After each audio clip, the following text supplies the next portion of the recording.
Good morning, good morning, good morning. Merry Stupid O'Clock, everyone. Welcome to another episode of Spilling Tea. I am your host, Tiffany Daniels, and you might be wondering, Tiff, why the hell are you up so early on one of your days off? I'll tell you. Because I like to torture myself, and there is OT available, and I am broke. If I want any hope of getting ahead or being able to get to the Virginia trial for the JD versus AH case, I'm going to have to put in the hours and the work. So I'm going to be getting on the phone today for at least 4 hours because I don't want to kill myself. Now, we are going back to that horrible world known as the JRC, but before we get going into it, folks, a few of the usual disclaimers. First off, you are going to find the link to the report we are going through that we're going to be finishing up this morning right there in the description box, alongside the other pertinent links to the Stop the Shocks campaign, including the Autistic Hoya massive archive on the subject, the templates we are using to end adversive therapies, seclusion, and improper restraints in schools. Sign your name, click on your senator, takes less than 2 minutes. And also the ever-present self-explanatory change.org Shut the Judge Rotenberg Center Down petition. Now, folks, if you think I am awake, even though it's 5:21 a.m., no, I'm not. This is very stupid o'clock for a day off for me. So if I stumble over any of my words this morning, my apologies in advance, all right? Okay, and also, folks, trigger warning, and I know I'm doing this backwards and I might kick myself later because routine. Whatevers. You are going to hear some vivid descriptions of, and sometimes sketch surveillance footage of, people with disabilities being tortured and abused. If you have young children present, folks, please go ahead and use your headphones, all right? Okay, so we're going into where we left off yesterday. Remember, this is the report that came out when New York State's Special Education Department did an investigation in 2006 at the JRC after the verdict of the Evelyn and Antoine Nicholson versus the JRC and Freeport School District came out. So, going back to where we left off the other day, let's get into it. Findings. Behavioral intervention plans, BRPs, are developed to support the use of adversive behavioral interventions with very limited evidence of students being faded from the GED device. Gonna correct you. No evidence. None. Just JRC's word. Which, yeah, I'm gonna trust them, right?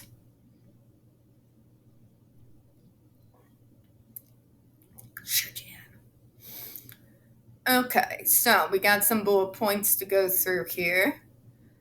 The BIPs contain broad, generic behavioral categories, with the primary behavioral intervention being use of the GED across various target behaviors, ranging from aggression to noncompliance. In other words, they don't detail what these behaviors are. They just say that they are there, basically roll the students in, freaking locked down and strapped down like they are Hannibal fucking Lecter, roll them into the judge's office, give them a list of target behaviors with no explanations or details, and even though it is vague as fuck, the judges just sign off on it. Got it. Few students who present aggressive behaviors secondary to a thought and or developmental disorder are provided with necessary therapeutic interventions, but are instead treated only with adversive intervention for aggression. Why am I not surprised? So instead of doing what you would do with a normal kid, which would be to teach someone a more healthier outlet to let out those emotions, we're just going to go ahead and shock you. Folks, that's when you remember when parents used to spank kids? I do. I'm from the 90s. And guess what, folks? When they basically, that's why they got rid of spanking, because it didn't really do anything in the long run. Although I might argue that point. Just saying. The BIPs do not identify specific skills training for developing appropriate replacement or alternative skills to replace targeted behaviors. So, why am I not surprised? So, we just use adversive therapies and there is no follow up. Why am I not surprised? Just know if you do it, we're going to punish you. Then what the hell else am I supposed to do? You just don't do it. Okay, fine. What else should I do? Oh, no talking out. You're not allowed to express yourself. This is the stupidity we're dealing with. This is what happens when you put people in who have no training in mental health or developmental disabilities whatsoever and put them in charge of a bunch of students, okay? It's completely insane. But moving on before I go on a rant. A review of a student's file indicated that the student was receiving Level 3 adversive interventions for aggression, but according to the teacher's notes, the only aggressions exhibited by the student were in anticipation of the GED. Gee! How strange. They're reacting by the idea that they are probably going to get shocked, so they react with fear or aggression. Kind of like if we feel like somebody's getting ready to throw a punch at us, we might defend ourselves or throw a punch first. Has none of these people ever been in a fight before? God, really? The student was not otherwise aggressive. Right? Fading procedures are not individualized and not well specified for all adversive interventions used by JRC. The JRC policy states GED fading will not occur until the student has gone a minimum of 1 year with no major behaviors. For fuck's sake! In other words, you have to not curse. You have to obey everything they say, even when it's nonsensical. You have to take those behavioral lessons, and basically what they want you to do is become an unfeeling fucking obedient little zombie, and then they'll fade you off of it. Maybe. God. And the director of clinical services confirmed that the expectation for all students is that target behaviors across all categories are reduced to a 0 frequency rate for 1 year. That's never going to happen. The average human being would exhibit some form of behavior, whether disabled or not. So they put up these impossible standards that even they themselves would not be able to reach in order for the torture to stop. It's completely insane. But moving on, by JRC's policy, students follow a sequence by times of day, days of the week, or specific activities to fade the GED. The set sequence does not take into account data on the times and places behaviors are most and least likely to occur. The criterion of 1 year without a major disruptive behavior is extremely long and is not determined based on circumstances for each individual student. Of course not. They believe in the cookie cutter approach for all disabilities, which is fucking dangerous, I might add. Many NYS students remain on the GED for the entire time they attend the center.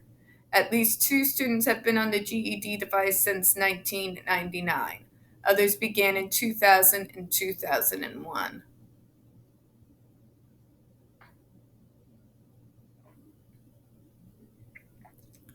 One student was initially placed on the GED in 1999.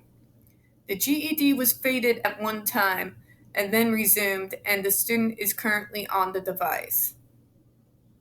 6 NYS students have had the GED faded. They are no longer wearing the GED device.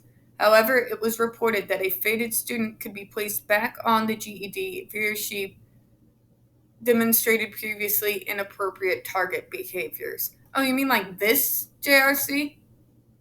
Come to Missouri. Fuck around and find out. Just saying. And by the way, have fun dealing with my mother while you're at it. Just saying.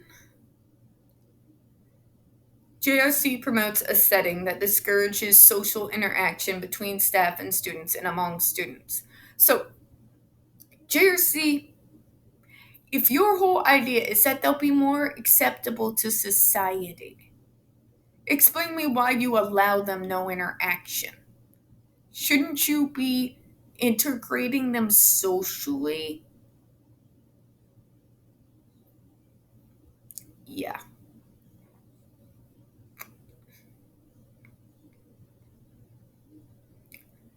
Guess not. Policy and procedures at JRC support limited social interactions between staff and students. Positive, appropriate skills training was not observed in the classrooms. Nobody's surprised. They're just going to punish them for all their target behaviors, no matter how nonsensical their reasoning for shocking the kid actually is. But they're not going to provide any training as to what to do as an appropriate behavior in its place.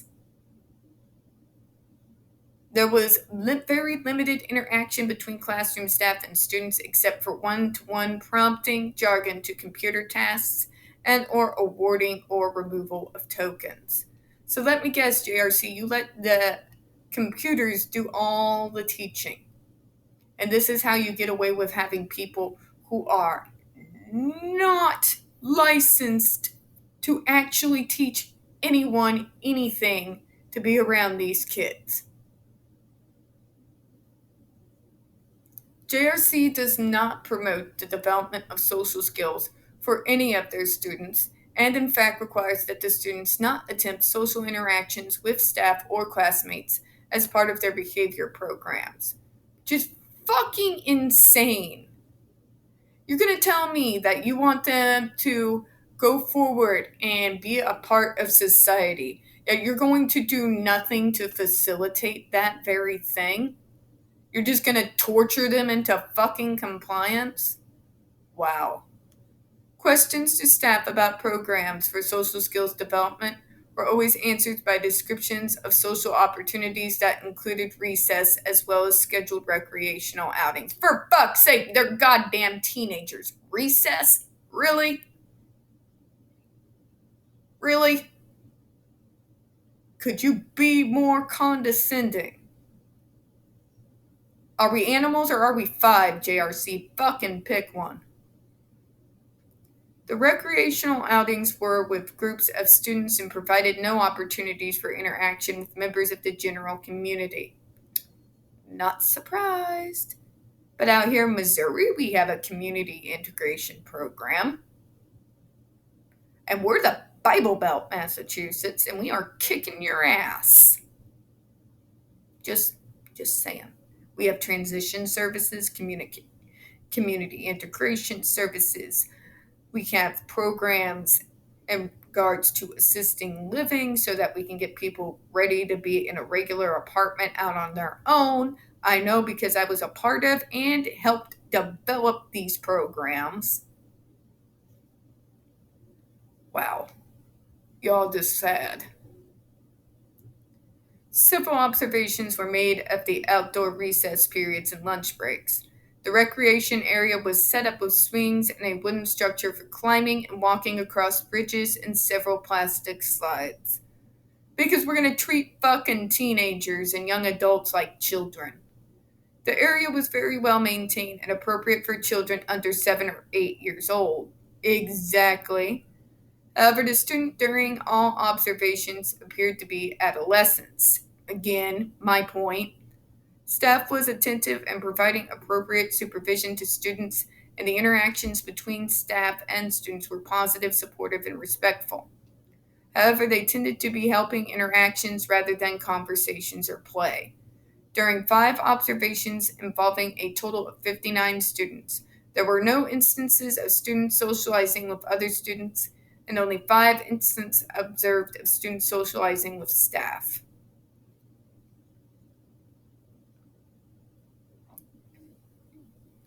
Social interactions between students reportedly occur in the Big Reward Store, where students go to select a reward for keeping to contracts.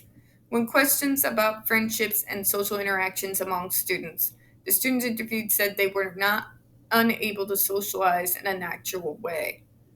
Opportunities to socialize with peers must be earned through compliance with behavioral contracts. The fuck? It's a reward, for fuck's sake. Your job is to assist, especially your autistic students, to be able to get out there and socialize. That is one of the fucking issues, for God's sake. And you dangle it in front of an award? For God's sake, I had socialization drilled into me like it was a fucking torture mechanism when I was a kid and throughout dealing with my own psychologist and psychiatrist. Yeah, yeah. It is supposed to be a part of the program so that we can learn how to interact, quote unquote, appropriately with others out in the community. And then you tell these kids they have to earn it. Fuck's sake. Students in the classroom were docile and compliant and did not attempt to socially engage, either verbally or with eye contact, anyone in the rooms. This was also apparent in the residences visited by the team. Staff indicated on at least 3 occasions that it was unsafe to allow students to socialize because in the past students have plotted against staff. Who the fuck wouldn't? I'm sorry, I hate to be this person. But if there was like a student revolt at the JRC, I'd be 5,000% behind it. I would be cheering them on from the sidelines, asking if they need any help. If there's ever one place that the inmates needed to take over the asylum, this is it. After arrival from school, students were observed sitting around the kitchen table with sets of small, manipulative pegboards and did not interact, nor were they encouraged to interact with staff or each other.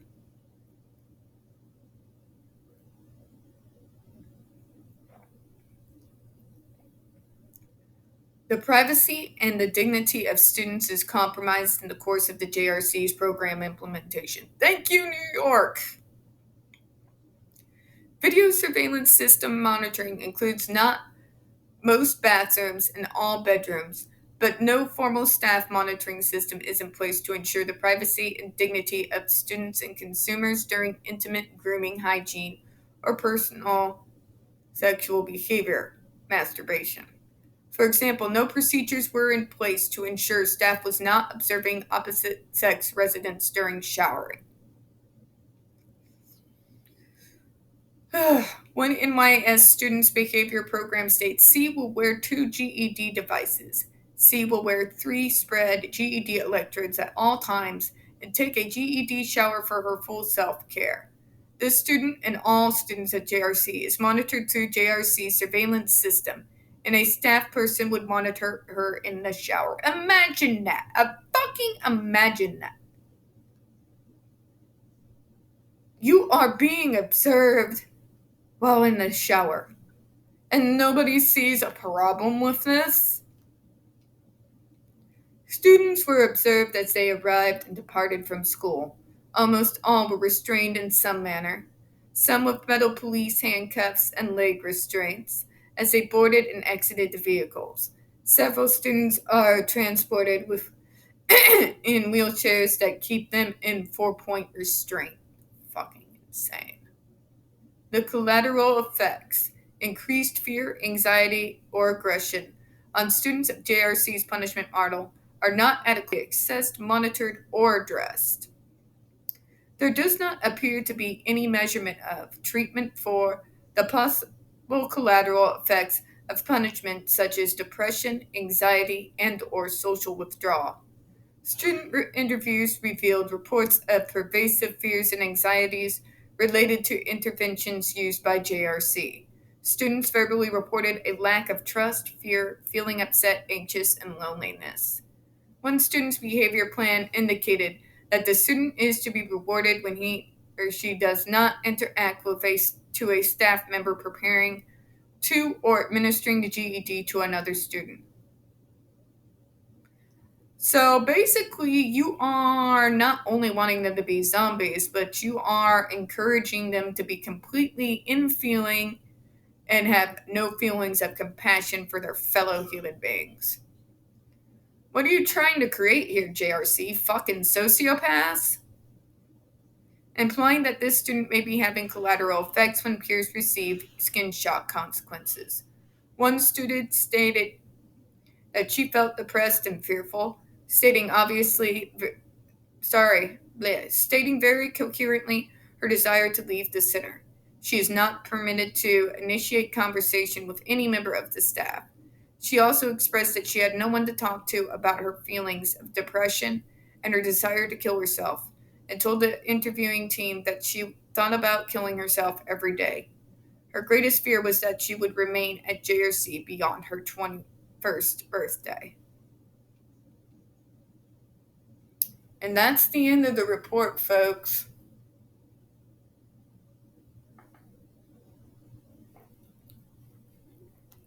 It's brutal, it's through, and it exposes all the lies that the JRC would have you believe. And it backs up every single witness statement that has been made. It backs up Jennifer Masemba. It backs up Ian Cook. It backs up Andre McCollins. Backs up Tori Ames. It backs up all these people who have come forward to talk about their experience being in this place. This place is a hellhole. And how, in the name of God, after this investigation, with the evidence to back it up, it was not freaking rated is beyond me. Beyond me. And on that note, folks, we're going to go ahead and close out for this morning. We don't get very many views on this channel, especially on this subject. The few that we do tend to get removed from time to time. So, folks, please don't forget to hit that like button, hit subscribe. Don't forget to hit the comments and feed that algorithm.